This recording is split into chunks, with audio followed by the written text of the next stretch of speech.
저희들은 인생 가운데 상처를 받을 때가 있습니다. 또 우리가 모르게 다른 사람에게 상처를 주고 있을 때가 있습니다. 또 반대로 저희들은 다른 사람들을 통해서 위로를 받을 때가 있고, 또 저희들을 통해서 하나님께서 다른 사람에게 위로를 주실 때가 있다는 것입니다. 여름에를 맺으라고 여름에를 맺을 수 있는 상처가 아니고 여름에를 맺을 수 있는 인생을 하나님께서 우리 인생에 원하고 계십니다.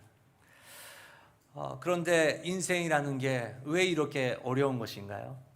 저희들은 열심히 기도하고 저희들의 뜻대로 열심히 하고 올바른 것을 하고 있다고 생각하고 있는데, 우리 인생에 또 우리 생각, 또 우리가 원하고 싶지 않지만 여러 가지 일이 생기고, 또 왜 이런 사람을 하나님께서 우리 인생 가운데 보내주셨을까, 그렇게 생각할 때가 있을 것입니다. 예수님께서 오늘 비유를 통해서 저희들에게 굉장히 중요한 것을 가르치고 계십니다. 마태복음 13장 24절부터 30절 말씀인데, 먼저 24절부터 27절까지 같이 읽겠습니다. 예수께서는 또 다른 비유를 들어 말씀하셨습니다. 하늘나라는 어떤 사람이 자기 밭에 좋은 씨를 뿌린 것에 비유할 수 있다. 그런데 사람들이 모두 자고 있는 동안 원수가 와서 밀 가운데 가라지를 뿌리고 도망갔다. 밀이 줄기가 나서 열매를 맺을 때에 가라지도 보였다. 종들이 주인에게 와서 말했다. 주인님께서는 밭에 좋은 씨를 뿌리지 않으셨습니까? 그런데 도대체 저 가라지가 어디에서 생겨났습니까? 네, 27절 전들이 주인에게 와서 물어보는 것입니다. 주인님께서 밭에 좋은 씨를 뿌리지 않으셨습니까? 당연히 나쁜 씨를 뿌리는 사람이 없습니다. 좋은 씨를 뿌렸는데, 그런데 도대체 저 가라지가 어디에서 생겨났습니까? 도대체 어디서 그 가라지가 생겨났습니까? 그게 정말 그 중요한 포인트가 오늘 되는 것입니다. 그 가라지는 어디서 나왔을까요? 예수님의 비유 안에서 대답이 하고 계십니다. 28절부터 30절까지 읽겠습니다. 그러자 주인이 대답했다. 원수가 한 짓이다. 종들이 물었습니다. 저희가 가서 가라지를 뽑아버릴까요? 주인이 대답했습니다. 아니다. 가라지를 뽑다가 밀까지 뽑을 수 있으니 추수할 때까지 둘 다 함께 자라도록 내버려 두어라. 추수 때에 내가 일꾼들에게 먼저 가라지를 모아 단으로 묶어 불태워 버리고 밀은 모아 내 곳간에 거두어 드리라고 하겠다. 네, 그 주인이 대답했다. 그것은 원수가 했던 것이다. 내가 하는 것이 아니다. 우리 인생 가운데 우리 쪽에 있는 사람이 있고 당연히 반대쪽에 있는 사람들이 있는 것을 우리는 경험합니다. 이 주인도 원수가 한 것이다. 종들이 물었습니다. 저희가 가서 그러면 그 가라지를 뽑아 버릴까요? 지금 그렇게 되고 있으면 안 좋습니다. 그럼 저희들 그 일을 하겠습니까? 근데 주인이 대답하는 것입니다. 아니다. 가라지를 뽑다가 밀같이 뽑을 수 있으니 추수할 때까지 둘 다 함께 자라도록 내버려 두어라. 추수 때 내가 일꾼들에게 먼저 가라지를 모아 단으로 묶고 불태워 버리고 밀은 모아 내 공간에 거둬들이라고 하겠다. 내가 책임지겠다. 그런 예화를 하시는 것입니다. 여러분 많이 이 비유를 들었을 것입니다. 근데 우리 인생 가운데 실제적으로 우리 어려움 당했을 때 이것은 어떤 의미가 있는 것인가? 왜 이런 일이 있었는 것인가? 그렇게 생각할 때 이 비유가 어떤 의미를 가지면서 여러분의 인생에 열매를 맺게 할 수 있습니까? 제자들도 이 비유를 이해할 수 없었습니다. 그래서 36절 제자들은 직접 예수님께 물었습니다. 36절 읽겠습니다. 그러고 나서 예수께서는 무리를 떠나 집으로 들어가셨습니다. 제자들이 예수께 와서 말했습니다. 밭에 난 가라지 비유를 설명해 주십시오. 네, 제자들이 예수께 와서 물어봤습니다. 밭에 난 가라지 비유를 예수님 다시 한번 저희들에게 설명해 주시기 바랍니다. 저희들은 잘 이해 못했습니다. 그리고 나서 예수님께서 하나하나 그것을 설명해 주시는 것입니다. 이 설명 굉장히 중요합니다. 왜냐하면 이단들이 이 비유를 사용하면서 자기들 그 마음대로 해석하면서 가르치는 것입니다. 예수님은 설명 어떻게 설명하셨습니까? 먼저 37절 읽겠습니다. 예수께서 대답하셨습니다. 좋은 씨를 뿌린 사람은 인자다. 네, 먼저 좋은 씨를 뿌리는 사람이 그 주인이죠. 그런 사람이 있다. 근데 그것은 인자다. 예수님이 스스로다. 하나님이시다. 하나님께서 좋은 씨를 뿌리는 것이다. 그렇게 예수님께서 먼저 설명하셨습니다.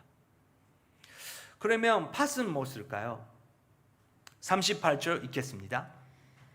밭은 세상이고 좋은 씨는 하늘나라의 자녀들을 뜻한다. 네, 밭은 세상이다. 죄송합니다. 가라지는 악한 자의 아들들이고, 네, 뭐 하나하나 예수님께서 분명히 설명하고 계십니다. 밭은 세상이다. 우리가 살고 있는 세상이다. 그리고 좋은 씨는 하늘나라의 자녀 그리고를 두세한다.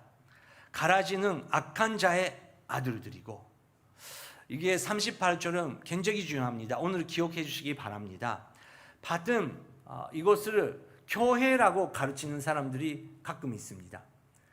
근데 예수님께서 분명히 밭은 세상이다. 이 세상이다. 그렇게 말하고 계시는 것입니다.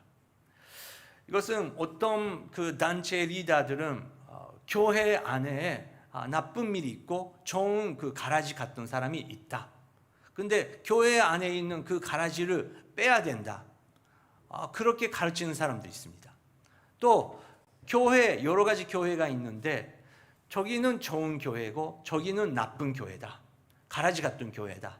그래서 우리가 거기에 가서 우리가 들어가서 그 교회 사람들을 우리가 구원해 줘야겠다. 뭐 어디서나 들어본 적이 있는 이단들의 그 전략이죠. 그래서 그 사람들은 그런 교육을 매일매일 받고 있기 때문에 담대하게 다른 교회에 들어갈 수 있는 것입니다. 사명감이 있기 때문에.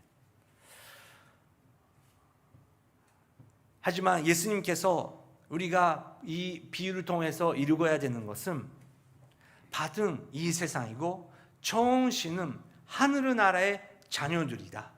그리고 가라지는 악한 자의 아들들이다. 그렇게 말하는 것입니다. 그러면 가라지 그 씨를 뿌리는 사람들 존재가 있다는 것인데 예수님께서 어떻게 말씀하십니까? 39절이요. 가라지를 뿌린 원수는 마귀다. 주스 때는 세상의 끝이며 주스하는 일꾼은 천사들이다. 네, 가라지를 뿌린 원수는 원수가 있는데 원수는 분명히 마귀 권세다. 마귀들이다. 악령들이다.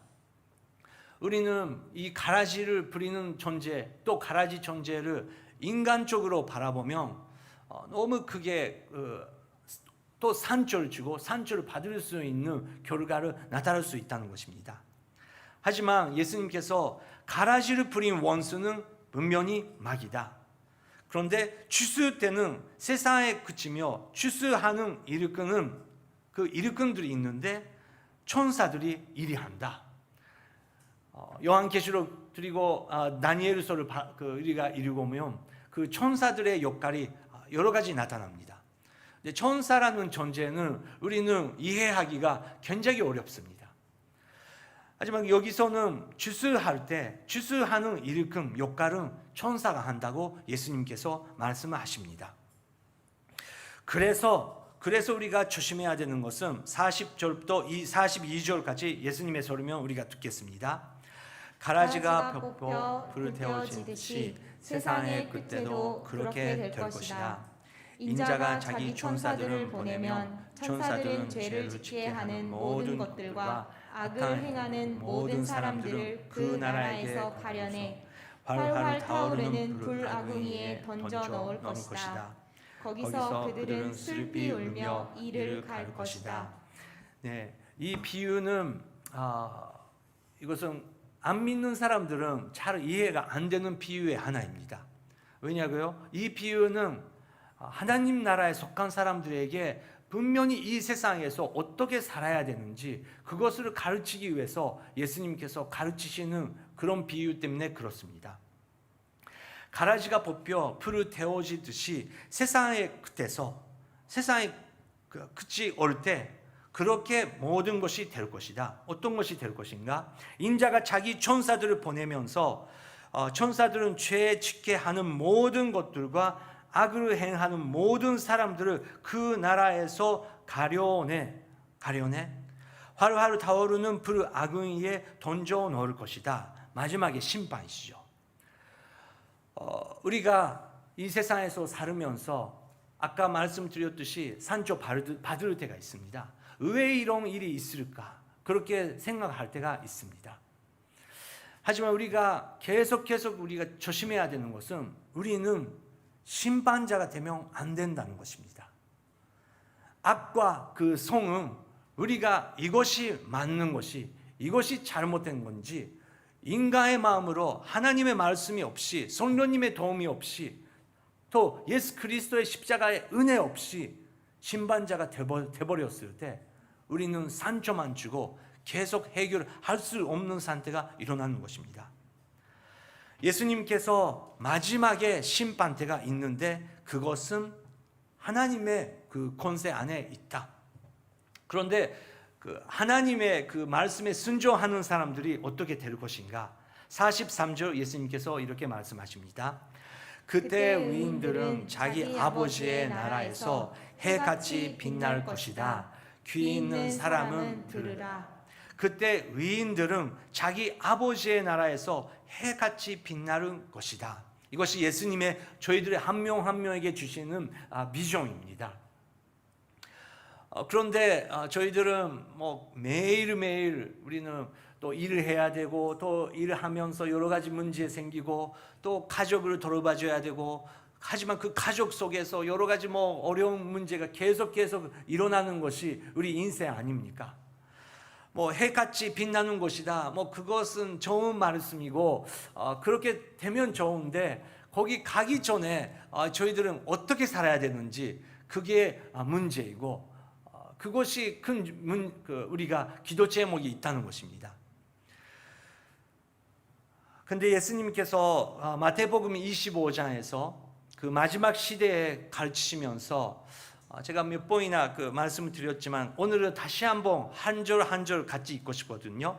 25장 31절부터 46절에 어떻게 우리가 살아야 되는지 어떻게 하나님께서 마지막 때 심판하시는지 그것을 가르치고 계시더라고요.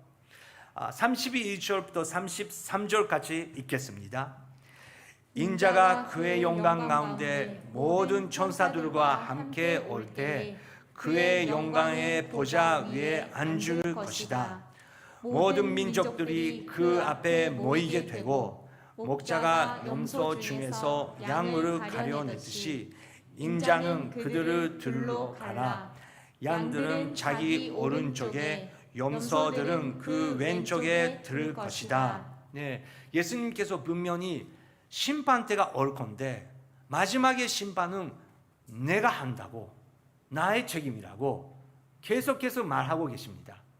근데 저희들은 창세기 처음부터 창조의 순간부터 저희들의 인간은 하나님처럼 되고 싶다라는 유혹이 계속 온다는 것을 우리가 읽을 수 있습니다. 근데 그 마귀가 어떤 유혹을 했을까요? 어떤 유혹을 했길래 그 아담과 해와 등 그거에 넘어가 버렸습니까?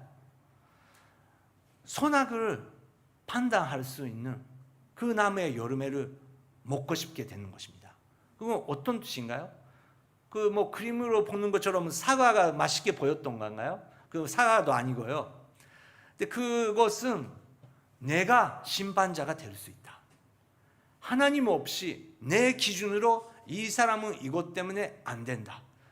내 기준으로 이 사람은 이것 때문에 안 된다. 그것이 굉장한 유혹이라는 것입니다.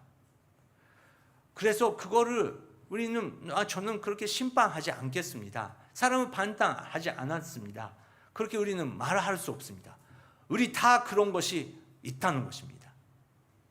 근데 예수님께서 인자가 그의 영광 가운데 모든 천사들과 함께 올 때 그의 영광의 보좌 위에 내가 앉을 것이다. 그리고 모든 민족들이 그 앞에 모이게 되고 목자가 염소 중에서 양을 가려내듯이 인자는 그들을 들로 가라. 양들은 자기 오른쪽에 염소들은 그 왼쪽으로 들을 것이다. 확실한 심판의 모습이죠. 근데 어떻게 심판하시는지 예수님의 십자가를 당연히 믿는 사람은 맞습니다. 100점입니다. 근데 여기서는 예수님께서 예수님의 십자가, 예수님의 이 떡과 그 창, 이 의미를 알고 있는 사람들의 인생의 방법을 가르치면서 그 심판이 될 것이다 가르치십니다. 34절부터 먼저 34절 읽겠습니다. 그때 그 왕이 오른쪽에 있는 사람들에게 말할 것이다. 이리 와서 세상에서 창조 때부터 너희를 위해 마련된 신 나라를 상속하라. 네, 들어오라, 받으라, 축복을 받는 것이죠. 근데 그 이유를 예수님께서 가르치십니다. 35절부터 38절까지 읽겠습니다. 너희는 내가 배고플 때 먹을 것을 주었고 내가 목마를 때 마실 것을 주었으며 내가 나그네 됐을 때 나를 맞아들였다. 내가 헐벗었을 때 옷을 입혀주고 내가 병들었을 때 돌봐주었고 내가 감옥에 갇혔을 때 나를 찾아주었다. 그때 의인들이 대답할 것이다. 주여, 언제 주께서 배고프신 것을 보고 우리가 먹을 것을 드렸으며 언제 주께서 목마르신 것을 보고 우리가 마실 것을 드렸습니까? 언제 주께서 나그네 되신 것을 보고 우리가 맞아드렸으며 언제 주께서 헐벗으신 것을 보고 우리가 입을 것을 드렸습니까? 네, 저희들은 우리가 기억해야 되는 것은 우리는 하나님 위해서 이것을 하겠습니다. 저희들은 이 봉사를 하겠습니다. 그것이 굉장히 중요한 것입니다. 하지만 항상 매일매일 우리는 마음속의 동기, 마음속에 우리의 태도, 마음속에 있는 우리의 목표를 성령님께서 매일매일 객시해 주시지 않으면 금방 우리의 그 동기가 잘못된 동기, 그리고 목표도 하나님 위해서가 아니고 결국은 나를 위해서, 명예에 위해서, 교회 안에서 어떤 위치에 있고 싶은지, 어떻게 사람들이 보고 있는지, 그것이 동기가 됐을 때 그 모든 본사는 의미가 없게 된 것입니다. 그런데 이상하게 예수님의 십자가를 우리가 묵상하면서 내가 종교적으로 기독교인 누구누구인 그거를 떠나서 정말 나를 위해서, 나의 잘못을 위해서 예수님께서 죽으셨고 그 예수님의 사랑을 경험하면 이상한 그 소리가 들리기 시작합니다. 성령님의 목소리죠. 우리는 교회로서 이 사역을 합시다, 이 봉사를 합시다, 프로그램적으로 그리고 매주 해야 되는 그 역할로서 많은 것이 있습니다. 그것도 굉장히 중요하고 하나님께서 보고 계십니다. 하지만 그 위에 우리 가정 안에, 우리가 걸어갈 때, 우리 인생 가운데 사역이 교회가 인정하는 사역도 아니고 다른 사람 보고 있는 것도 아니지만 우리가 딱 만날 때가 있습니다.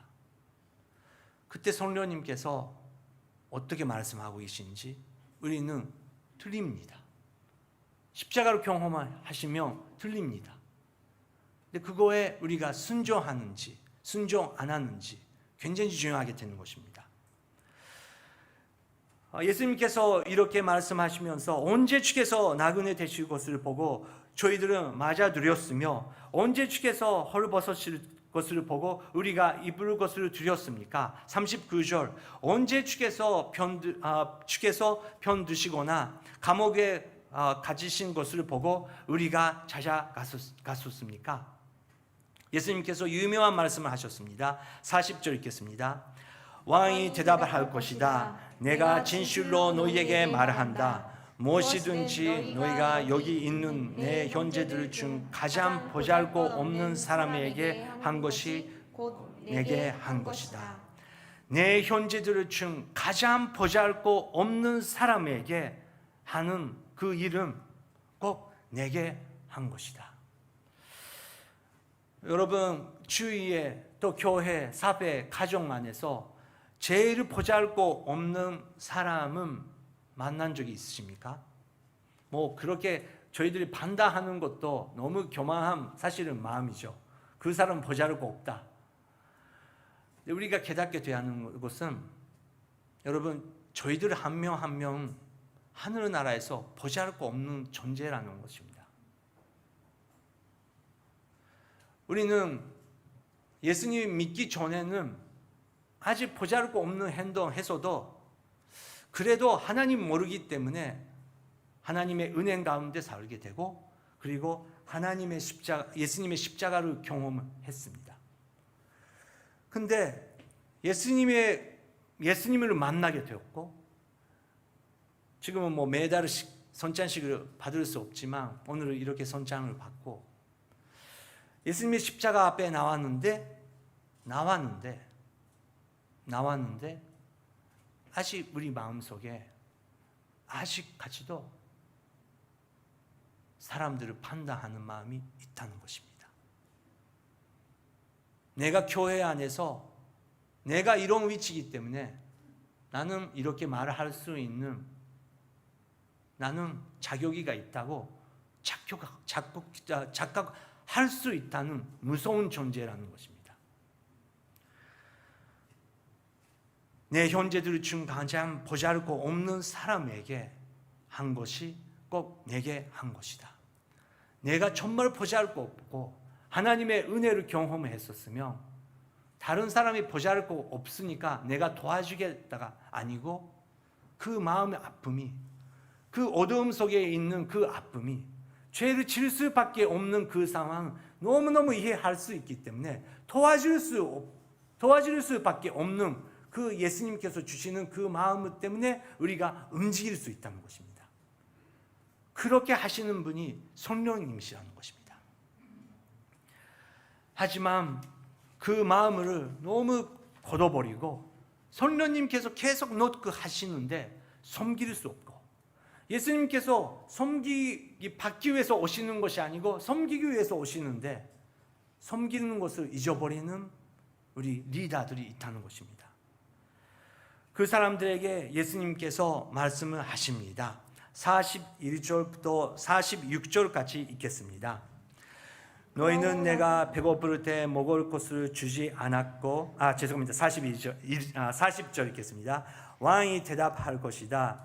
내가 진실로 너희에게 말한다. 무엇이든 너희가 여기 있는 내 형제들 중 가장 보잘것없는 사람에게 한 것이 곧 내게 한 것이다. 41절 그러고 나서 왕은 왼쪽에 있는 사람들에게 말할 것이다.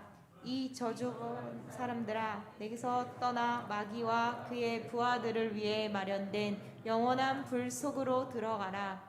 너희는 내가 배고플 때 먹을 것을 주지 않았고 내가 목마를 때 마실 것을 주지 않았다. 내가 나그네 됐을 때 너희는 나를 맞아들이지 않았고 내가 헐벗었을 때 입을 것을 주지 않았다.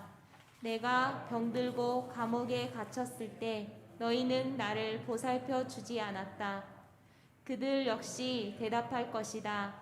주여, 주께서 배고프시거나 목마르시거나 나그네 되시거나 헐벗으시거나 병드시거나 감옥에 갇히신 것을 언제 우리가 보고 돌보지 않았다는 말씀이십니까? 왕이 대답할 것이다. 내가 진실로 너희에게 말한다. 무엇이든 너희가 여기 있는 사람들 중 가장 보잘것없는 사람에게 하지 않은 것이 곧 내게 하지 않은 것이다. 그러므로 그들은 영원한 벌에, 의인들은 영원한 생명에 들어갈 것이다. 네, 마지막은 그러므로 그들은 영원한 벌에, 의인들은 영원한 생명에 들어갈 것이다. 의인들은 저희들은 어떻게 의인이 될 수 있습니까? 내가 이런 것을 하고 있기 때문에 내가 잘한다, 그것이 아니고 저희들은 정말 하나님 앞에 나가면 보잘것 없는 존재입니다. 뭐 교회 생활을 오래 하면 우리는 연기할 수 있죠. 뭐 잘 봉사도 할 수 있습니다. 그런데 성령님께서 그것보다 중요한 것은 우리의 마음, 일상생활, 매일매일 만나는 사람들, 그리고 길거리에 걸어가면서 성령님께서 말씀하실 때 사마리아의 그 사람의 그 비유처럼 우리가 해야 되는 것을 멈추면서도 성령님의 목소리에 따라가면서 그 행동 할 수 없는지 그것을 하나님께서 바라보고 계시는 것입니다. 근데 우리는 행위로 하나님 나라에 들어갈 수는 없는 것이고, 우리 같은 이런 보잘것 없는 사랑이라고 부르면서도 사랑이 없는 우리에 의해서 예수님께서 십자가 위에서 죽으셨다, 돌아가셨다. 그것을 매일매일 겸손한 마음으로 하나님 앞에 나갈 때 하나님께서 나 같은 사람이지만 하나님을 의인으로서 인정하신다는 것입니다. 아까 그때 의인들이 자기 아버지의 나라에서 해같이 빛난 것이다. 귀 있는 사람들은 들으라. 그렇게 예수님께서 말씀하셨습니다. 나 같은 죄인 살리심, 유명한 찬송가죠. 제가 일본 사람으로서 일본에서 목사의 아들이기 때문에 오도로크 바카리노 Amazing Grace 몇 번이나 일본말로 불렀습니다. 근데 한국에 가서 일본말 그 가사에 없는 가사를 발견한 거예요. 그것은 4절입니다. 거기서 우리 영혼이 주님의 은혜로 해처럼 밝게 살면서 주 찬양하리라. 해처럼 밝게 살면서 주 찬양하리라. 근데 해처럼 타이요노 요니 가가야크, 그게 그 일본 가사에 없더라고요. 근데 그게 이 한국의 가사는 어디서 오는 건가 봤더니 영어에 있더라고요. 오리지널에 있더라고요. 와, 이렇게 아름답게 한국은 가사를 번역했구나, 그거를 경험했습니다. 근데 저는 그거를 너무너무 신성하게 충격적으로 받았기 때문에 당연히 1절은 유명한 가사이기 때문에 몇 번이나 부르지만 저는 4절을 너무 좋아합니다. 거기서 우리 영혼이 주님의 은혜로 해처럼 밝게 살면서 주 찬양하리라. 이것이 하나님의 비전입니다. 근데 그렇게 되기 위해서 우리가 해처럼 그렇게 밝게 살기 위해서는 거기에 갈 때까지 우리가 기다리지 않아도 됩니다. 우리는 예수님께 잘 보이려고 하는 것이 아니라 예수님과 함께 매일매일 걸어가면, 예수님이랑 대화하면서 예수님의 인생 가운데 걸어가면 우리는 자연스럽게 못 마는 사람이 보이게 되고, 배고픈 사람이랑 만나게 되고, 어둠 속에 있는 사람랑 같이 만나게 될 것입니다. 그것은 모든 사람에게 예수님께서 숙제로서 주실 것입니다. 10월 되었습니다.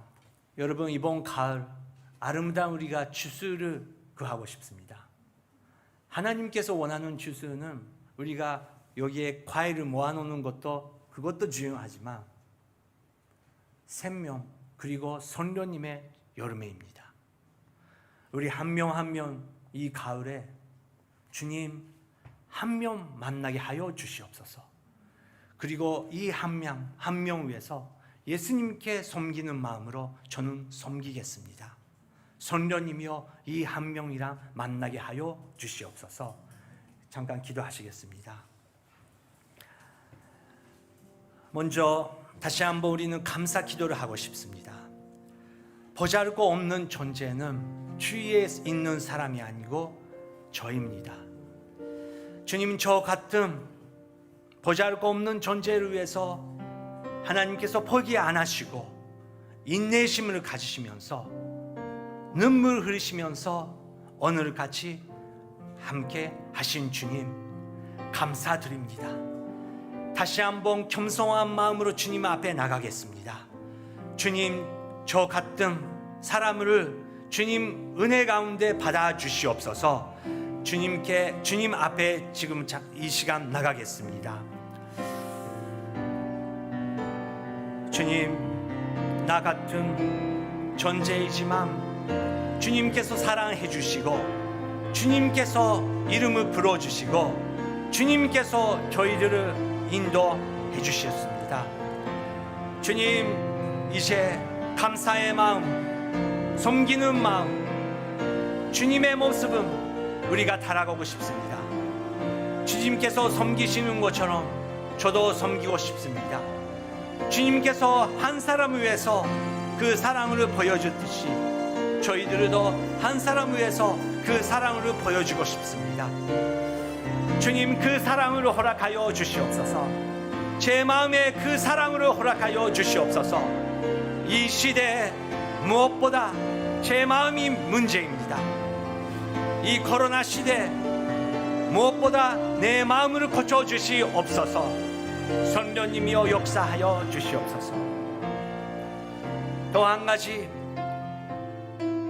예수님의 모습을 보여주시는 보잘것 없는 한 사람이 있다고 합니다. 주님, 그분과 만나게 하여 주시옵소서. 벌써 주위에 계실 것입니다. 누군지 깨닫게 하여 주시옵소서. 저희 이익을 위해서 시간 그리고 생각을 움직이는 것이 아니고 예수님께 섬기고 예수님 한 분에게 섬기는 마음으로 그 한 분께 섬기고 싶습니다. 그 한 분 만나게 하여 주시옵소서. 그런 가을에, 아름다운 가을에 되게 하여 주시옵소서. 그 한 명을 구하면서 기도하시겠습니다. 하나님 아버지, 예수님이여, 저희 주위에게 우리가 인내심을 가지면서 우리가 큰 마음을, 큰 사랑을 가지면서 우리가 기도하고 대화를 하고 또 사랑을 보여줘야 되는 그런 한 명 있습니다. 주님, 그 형제님에게, 그 자매님에게 저희에게 인내심을 허락하여 주시옵소서. 함께 울고 함께 웃으면서 예수님의 나라를 세우기 위해서 그 한 명에 섬길 수 있도록 저희들에게 마음을 허락하여 주시옵소서. 주님, 도와주시옵소서. 그때 의인들은 자기 아버지의 나라에서 해같이 빛날 것이다. 귀 있는 사람들이여, 내 말을 들으라. 하나님 아버지, 이 시대에 예수님의 종으로서 우리가 살 수 있는 은혜를 감사드립니다. 담대하게 우리는 일어나겠습니다. 성령님이여, 그 한 명, 그 한 분 만나게 하여 주시옵소서. 예수님의 이름으로 기도드립니다. 아멘.